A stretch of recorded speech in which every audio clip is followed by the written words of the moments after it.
En primer término, aprovecho para agradecer al Grupo Parlamentario de Unión, Progreso y Democracia haberme invitado y especialmente a Álvaro Anchuelo, que, bueno, en fin, cuyas amables palabras se explican fundamentalmente por la amistad, porque ya me ha invitado en alguna cuestión de estas cuando él ejercía como director del Departamento de la Universidad Rey Juan Carlos. Bueno, me ha pedido que hable hoy de lucha contra el fraude fiscal en España. Y lo primero de lo que quiero hablar es de la gravedad del problema de la lucha contra el fraude. Y la primera cuestión que destaca aquí es que el tema de la exposición es la lucha contra el fraude fiscal. Y está es un tema que está muy en boga porque, además, últimamente todo el mundo habla de lucha contra el fraude, mientras que antes hablábamos de prevención del fraude fiscal. Es decir, que el fraude fiscal entonces era un problema de segunda hace unos años, cuando la recaudación era suficiente, y ahora empieza a ser una cuestión de que poco más o menos que hay que declararle la guerra. ¿Y esto a qué se debe? Bueno, pues se debe sencillamente a que tenemos mucho más fraude que antes. Y lo trataré de demostrar y me gustaría poner alguno de los gráficos que he traído para todos ustedes. Pero lo primero que hay que aclarar en esto es que tenemos una confusión bastante importante. Es decir, se habla de forma continuada de fraude fiscal, economía sumergida. ¿Es todo lo mismo? Pues no es lo mismo. Fraude fiscal es engañar al fisco, a Hacienda, para pagar menos impuestos. Mientras que la economía sumergida es una parte de la economía que está fuera del control del Estado. La economía sumergida supone, casi por definición, no pagar impuestos, pero bueno, hay gente que está en economía oficial y que no paga todos los impuestos que le corresponden. Luego, el fraude fiscal siempre es más amplio que la economía sumergida. Cuando se ven los números de economía sumergida, y efectivamente hay mucha gente que discute esto es completamente inexacto y efectivamente lo es. Pero lo que hay que tener en cuenta, y esto es importante, es que hay mucho más fraude fiscal que solamente el de la economía sumergida. En este sentido, bueno, para aproximarnos a ver cuánto fraude tenemos y cómo esto nos influye, lo primero que hay que tener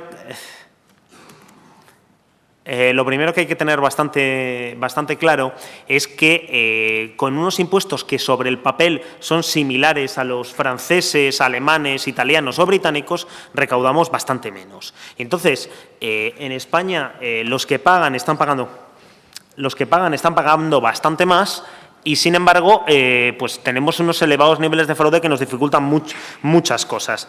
En este sentido, lo primero que hay que decir sobre esta cuestión es que hay que ser honestos. Esto no solo es un problema de las grandes empresas y de las grandes fortunas que si pagasen lo que deberían, se solucionarían todos los problemas, porque sencillamente no es verdad. Es una conducta generalizada entre los españoles. Y entonces, para ver qué es lo que ha pasado, yo creo que es lo que da una idea, en mi opinión, más clara y muy poco discutible de que tenemos un problema gravísimo de fraude fiscal, es hacer una estimación de qué es lo que ha pasado con las bases de los correspondientes impuestos en relación con el Producto Interior Bruto. Es decir, en 2007 España tenía la mejor situación fiscal de la Unión Europea. Teníamos un superávit de casi el 2% del Producto Interior Bruto. En 2 años pasamos a tener un déficit del 11,2%. Es decir, entre otras cuestiones, se nos derrumbó la recaudación. ¿Porque se derrumbó la economía? ¿Porque no subimos impuestos y, sin embargo, los bajamos en una primera fase? ¿O porque se nos disparó el fraude? Bueno, pues la respuesta a esto es un poco de todo, pero esencialmente porque se nos ha disparado el fraude. Y la forma de verlo es ver qué es lo que ha pasado con las bases de los impuestos, con lo que gravan los impuestos en relación con la economía, con el Producto Interior Bruto. Entonces, vemos aquí, por ejemplo, las bases de los impuestos directos en relación con el Producto Interior Bruto. Y todo durante muchos años han estado por encima del 60%, del 64%, alcanzan un máximo en el año 2006 de por encima del 72% y luego van cayendo de forma brutal hasta llegar a un mínimo el año pasado del 61%. Ha aumentado ligeramente en 2013 porque se han cambiado las normas del impuesto de sociedades, determinados gastos no se admiten Y entonces, la base imponible consolidada del impuesto, es decir, lo que grava el impuesto de sociedades, ha aumentado ligeramente. También por el efecto estadístico de que en diciembre de 2013 hay paga extra y esto supone inyectar 6.000 millones de euros en la base imponible del IRPF, cosa que el año anterior no ocurrió. ¿Qué es lo que ha pasado con los impuestos indirectos? Pues algo por el estilo. Tenían una base algo superior al 50% y han ido cayéndose, y este último año pues están en el 43 y pico % del Producto Interior Bruto. Es decir, que hemos subido impuestos, pero las bases se nos han ido derrumbando.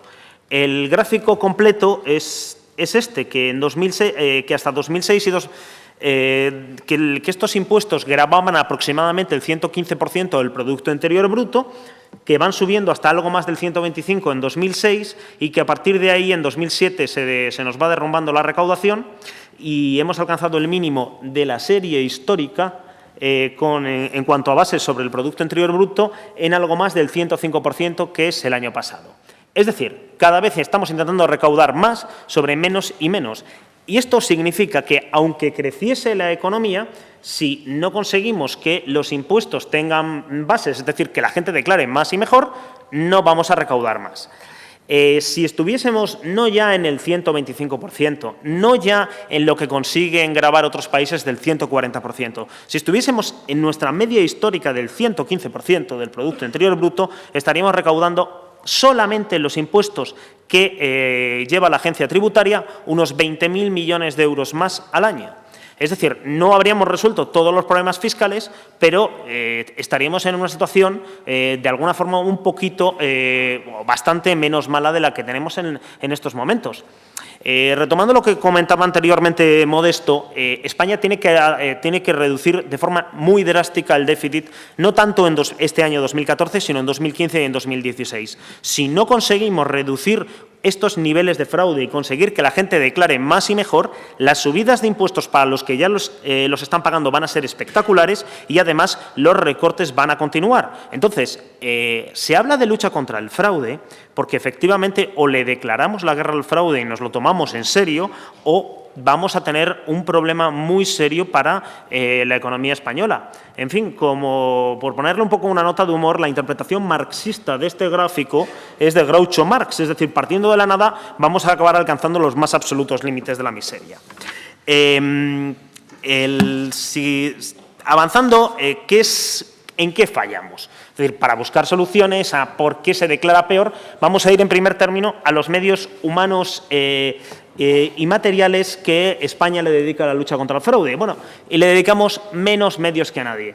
Este es el coste, según datos de la OCDE, administrativo total de lo que nos gastamos en administración fiscal, es decir, de alguna forma, en lucha contra el fraude en España con respecto a los demás países.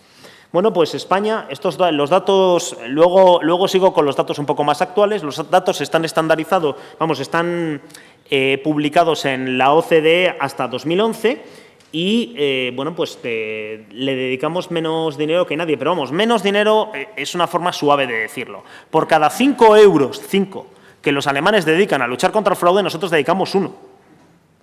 Por cada 3,5 euros que dedican los franceses, nosotros le dedicamos 1.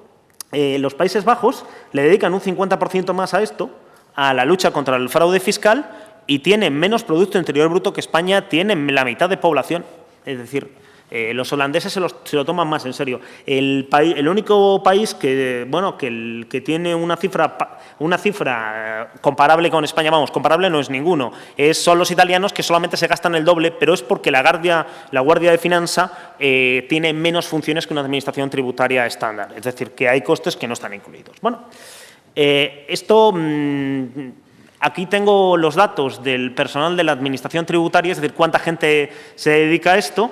Y en Francia, por ejemplo, tienen 117.000 señores, en Alemania 110.000, datos a 2011, y en España teníamos 27.613, ahora tenemos menos. ¿Eso qué significa? Que por cada empleado de la agencia tributaria dedicado al control de impuestos, sin incluir aduanas, en España tiene que controlar a 1.958 ciudadanos, en Francia 942, en Alemania 740, en los Países Bajos 722. Bueno, Una explicación de por qué tenemos más fraude es obviamente porque dedicamos menos medios que nadie a combatirlo. Y la situación actual es todavía peor porque el presupuesto de la agencia tributaria se redujo a 1.290 millones en 2012, ya llevábamos acumulado un recorte del 20%, en 2012 éramos 26.962, quedamos 26.387 y en 2014 estaba previsto un aumento del 1% por debajo de la inflación. Bueno, aunque en esto a lo mejor, como la inflación acaba en cero, pues iba a ser un aumento neto y cubrir una de cada 10 bajas. Bueno, esto ha hecho reaccionar hasta el Gobierno. Y en el Real Decreto Ley 5/2014, que se va a votar en el Congreso uno de estos días, ¿no?, pues decía que, vamos, y leo textualmente palabras de, vamos, esto es la exposición de motivos del Real Decreto Ley, dice que en el contexto actual mantener la capacidad operativa de la agencia tributaria es indispensable. La grave disminución del personal adscrito a este organismo en los últimos años, bueno, pues, y continúa, la agencia tributaria pretende, vía planes especiales de intensificación de actuaciones, aumentar el resultado de los ingresos, objetivo de difícil o imposible cumplimiento sin aprobar las medidas necesarias en materias de recursos humanos, máxime teniendo en cuenta la grave evolución negativa de la plantilla sufrida en los últimos tiempos a la que se ha hecho referencia y, sin embargo, el paralelo e importante crecimiento en el número y calidad de las actuaciones que les son requeridas. Bueno, pues esto no lo digo yo, esto lo dice Montoro, el ministro Montoro, la vicepresidenta de Santa María y, de alguna forma, el presidente Rajoy. Los diversos gobiernos, tanto del PSOE como del PP, pues han tardado muchos años en admitir que podemos ahorrarnos 100 o 200 millones de euros en la lucha contra el fraude fiscal, pero dejamos de recaudar miles. Y, bueno, se han convocado 266 plazas nuevas en la agencia tributaria, que es algo menos de la mitad de las bajas que tenemos este año. Hombre, es mejor que una de cada 10, pero es que esto ni siquiera mantiene la capacidad operativa. Y, como hemos visto antes, como tenemos más fraude, deberíamos incrementar la capacidad operativa de los medios antifraude y no disminuirla. Por otra parte, eso sí, nos van a incorporar a 200 personas de correos. La agencia tributaria española, es cierto que tiene poca gente, pero sistemáticamente ha utilizado más la informática que nadie y es una agencia muy cualificada. Y incorporar a 200 personas procedentes de correo pues nos va a incrementar los costes, pero vamos a ser suaves, no va a incrementar los resultados a corto o a medio plazo. Especialmente porque la mayor parte de las notificaciones ya las hacemos por vía electrónica, con lo cual, pues para el empleo de carteros en la agencia tributaria, de hecho ya no somos capaces de utilizar nuestros propios agentes para notificar, porque ya no tenemos notificaciones suficientes. Bueno, pues menos personal cualificado, pues al final es menor control de los impuestos. Y hay impuestos donde se nos ha caído la recaudación, como antes comentaba Modesto, como el impuesto de sociedades, que esto en parte solamente se arregla poniendo a más gente a revisar contabilidades.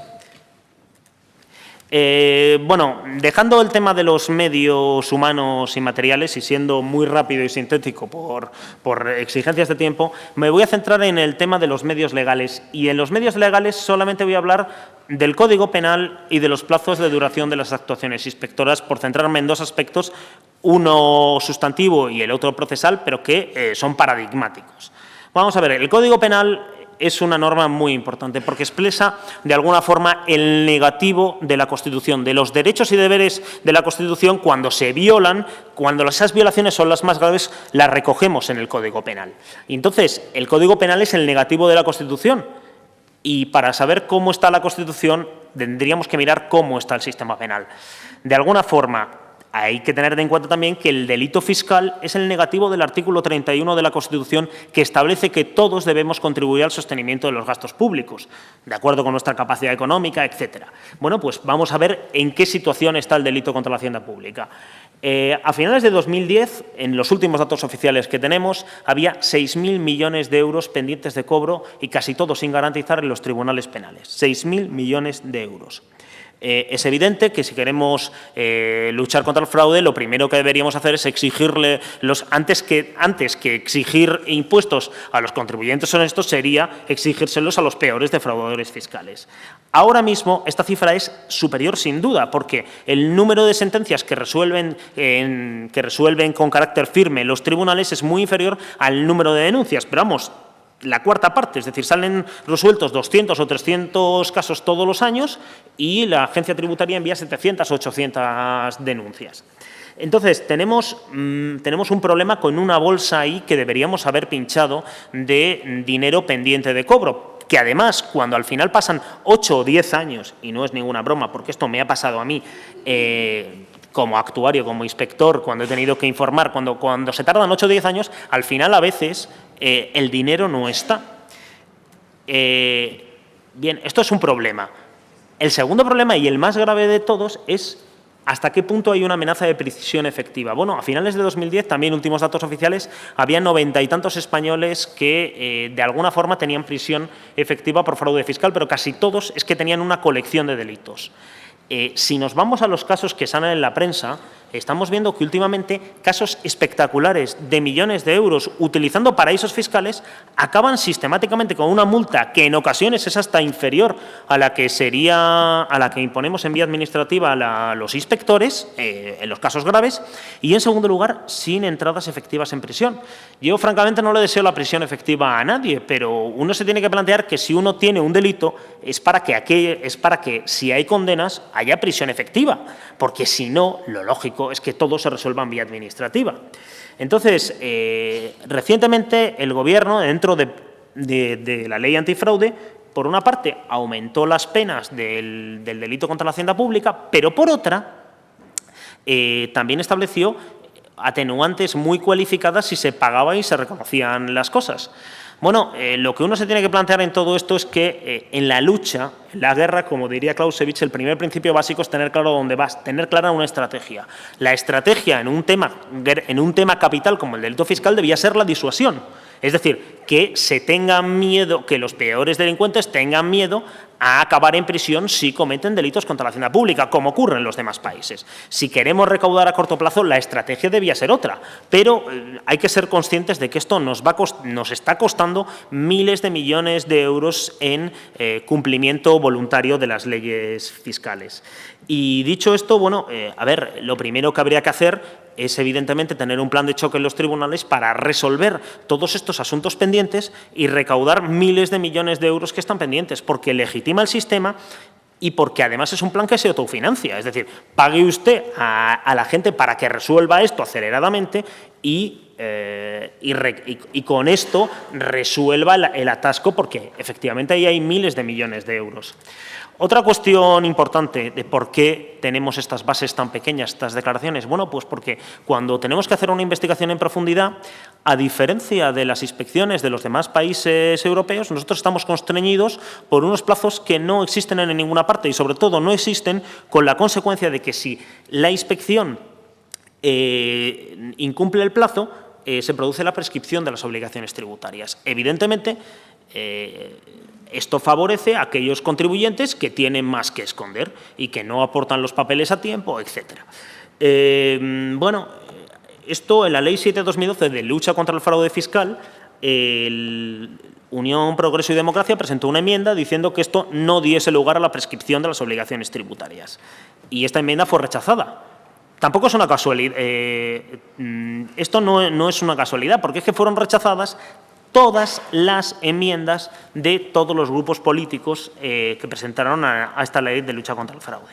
Entonces, vamos a ver, parece razonable que haya discrepancias políticas en los temas de impuestos, pero claro, evidentemente lo que no debería haber es discrepancias políticas de este nivel en lo que es la lucha contra el fraude, es decir, en que las leyes se apliquen efectivamente, especialmente cuando son los políticos los que luego tienen que lidiar con un gasto público, con no poder hacer frente a las obligaciones de gasto público que tienen porque la recaudación no es suficiente. Entonces, esto debía ser un tema de Estado y es muy complicado que esto realmente lo sea, y al ejemplo me remito cuando no se incorpora ninguna enmienda de la oposición y al final esta ley de lucha contra el fraude sale con el apoyo exclusivamente del partido en el Gobierno, porque esto indica que nos van a cambiar la normativa antifraude en cuanto vuelva a haber un cambio en el Gobierno, y esto, pues, efectivamente no es una buena idea. En general, si no hay unidad de acción en la lucha contra el fraude, como en cualquier guerra, y vuelvo otra vez a seguir a Clausewitz, a los teóricos de la guerra, si no hay unidad de acción, la guerra se pierde. Si no hay capacidad de maniobra de los que estamos en primera línea de luchar contra el fraude porque nos constriñen, por ejemplo, estos plazos de duración de las actuaciones inspectoras, pues también acabaremos perdiendo la guerra contra el fraude. Los principios estratégicos valen para cualquier tipo de lucha. Y, bueno, siguiendo esta cuestión de los principios estratégicos de la lucha, el principio estratégico más importante en la lucha contra el fraude como en la lucha con respecto a cualquier otra cosa es la voluntad de vencer. Y es decir, esto viene a significar que no solamente en el ámbito político, sino que hay que convencer a los españoles de que tienen que pagar sus impuestos.